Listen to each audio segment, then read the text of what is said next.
कल्पना गर्नुहोस्, आजको काठमाडौँ उपत्यका कुनै समय एउटा गहिरो अँध्यारो ताल थियो। पानी शान्त थियो, तर कथाहरू भन्छन् त्यो शान्तिभित्र केही लुकेको थियो।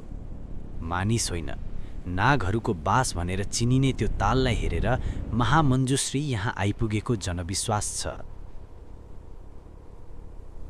पौराणिक कथा अनुसार नागहरूलाई यो तालको आदिम बासिन्दा मानिन्थ्यो। भनिन्छ महामञ्जुश्रीले आफ्नो दिव्य खड्ग प्रयोग गरेर चोबारको डाँडामा प्रहार गर्नुभयो र त्यहीँबाट तालको पानी बाहिर बग्न थाल्यो। तर पानीसँगै केवल ताल मात्र होइन, नागहरूको संसार पनि बग्यो। विस्थापित नागहरूको क्रोध र पीडाले प्रकृतिलाई नै अस्थिर बनायो भन्ने विश्वास गरिन्छ। यही क्षणबाट चोबारको पहाड रिसायो भन्ने जनश्रुति सुरु भएको भनाइ छ। यो कुनै वैज्ञानिक तथ्य होइन, तर पुस्तौँदेखि सुनिँदै आएको डरलाग्दो लोककथा हो। आज पनि स्थानीय कथाहरूमा चोबार वरिपरि अनौठा आवाज, चिरा परेको जमिन र डरलाग्दो मौनताको चर्चा हुन्छ।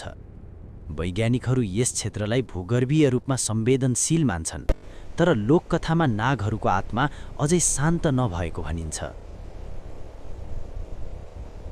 के यो केवल संयोग हो वा हामीले प्रकृतिका आदिम बासिन्दामाथि गरेको हस्तक्षेपको छाया? चोबारको कथा प्रमाण होइन, तर डर जगाउने एउटा चेतावनी हो।